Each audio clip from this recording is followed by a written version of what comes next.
नमस्कार, मैं संदीपनी शासकीय मॉडल उच्चतर माध्यमिक विद्यालय चितरंगी जिला सिंगरौली मध्य प्रदेश का छात्र मैं मयंक द्विवेदी और अपने टीम के साथ आज के इस विकसित गोल्डस्थान 2025 उत्तम नामक प्रोजेक्ट पर हम अपनी टीम के साथ मिलकर इससे बहुत लाभ होगा। जो आज के इस बढ़ती महंगाई में गरीब किसान रासायनिक उर्वरक खाद खरीदने में असमर्थ होते हैं, इस खाद से उनको बहुत लाभ होगा, क्योंकि यह किसानों द्वारा बनाए गए अपशिष्ट से ही मिलकर यह खाद बनी है।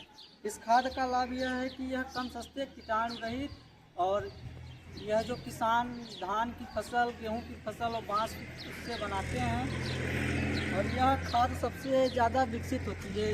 यह देख सकते हैं आप, मैंने इस खाद का प्रयोग किया है। 2 दिन में यह पौधा कितना ज़्यादा ग्रोथ कर चुका है, और यह है हमारे 4 दिन का सैंपल। यह भी पौधा बहुत ज़्यादा ग्रोथ कर चुका है। और इसी के साथ ये भी देख सकते हैं, यह कनेल का पौधा है जो मैंने कल ही लगाया था, लेकिन 1 दिन में यह बहुत ज़्यादा ग्रोथ कर चुका है। इसको बनाने के लिए सबसे पहले हम यहाँ पे देखिए धान की भूसी लेते हैं और ये बांस को लेते हैं, और इन सभी को मिलाकर क्या कहते हैं 100 से 150 डिग्री सेल्सियस ताप पर गर्म करते हैं। और इसको गर्म करने की सबसे बड़ी खासियत यह है कि बिना ऑक्सीजन की उपस्थिति में भी यह क्या कहते हैं गर्म हो जाती है और खाद का निर्माण करती है। और इस क्रिया को हम पायरोलिसिस कहते हैं, जिसके माध्यम से यह क्या करता है कि वो कार्बन डाइऑक्साइड को लंबे समय तक अपने अंदर अवशोषित करे रहता है, जिसके कारण से इसमें से कार्बन डाइऑक्साइड वापस नहीं निकल पाती है। और जब किसान इसका उपयोग करते हैं तो यह मिट्टी को अनुकूलित बनाए रखता है, और यह मिट्टी को, खेतों को भी क्या कहते हैं कि वो बंजर नहीं बनाता है, जो रासायनिक खाद बना देती हैं। 10-12 साल रासायनिक खाद का उपयोग करने के बाद खेत में उपजाऊ क्षमता कम हो जाती है। लेकिन इस खाद की सबसे बड़ी विशेषता यह है कि यह खेत को बंजर नहीं बनाता है।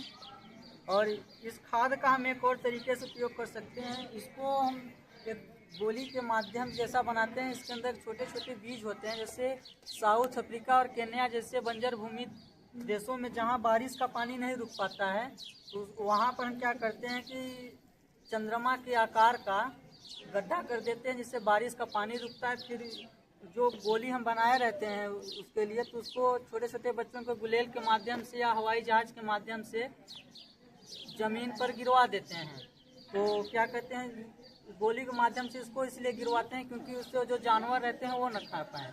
और यह जब बरसात होती है तो मिट्टी में मिल जाती है वो गोली, और उसके अंदर जो बीज रहती है वह पौधे का रूप ले लेती है, जिससे वहाँ की बंजर भूमि भी उपजाऊ और हरी भरी हो जाती है। आगे की जानकारी मैं अपनी साथी अंशिका गुप्ता को देना चाहता हूँ, बोले। नमस्कार, मैं अंशिका गुप्ता हूँ। मैं आज, जैसा कि भैया ने बताया है कि ये 2 दिन का पौधा है, इतना ग्रो किया है। उससे ज़्यादा 4 दिन का पौधा है, उससे थोड़ा सा ग्रो किया है। और ये पौधा, ये 1 दिन का पौधा है जो भैया ने लगाया था कल ही, और ये इतना ग्रो कर चुका है जो इस बीकर में अच्छे से लग भी चुका है। तो इस खाद का यह फ़ायदा है कि ये बिना ही कीटाणु के बना है, बिना रासायनिक पदार्थों के बना है। यह आपकी मिट्टी को उपजाऊ बनाता है, ना कि आपकी मिट्टी की उर्वरकता को छीनता है। बहुत सारे खाद ऐसे होते हैं जो आपकी मिट्टी की उर्वरकता को कम कर देते हैं, और वो ज़मीन पूरी तरह से नष्ट हो जाती है, बंजर हो जाती है। यह खाद आपकी मिट्टी की उर्वरकता को बनाए रखती है तथा आपके फसल को भी ज़्यादा लाभदायक, स्वस्थ और कम लागत में अच्छी फसल उगती है। यह किसानों के लिए इतना लाभदायक है कि कुछ किसान कुछ खाद और रासायनिक वाले खाद खरीद नहीं पाते हैं, लेकिन ये घर पे ही बनाए जा सकते हैं ये खाद। तो किसानों के लिए बहुत ही लाभदायक है। धन्यवाद। कचरा नहीं, ये संपदा है। कचरा नहीं, ये संपदा है। पारदर्शिता से आई समृद्धि, यही भारत का इरादा है। गाँव की पहचान पारदर्शिता ही है, हमारी शान। धन्यवाद।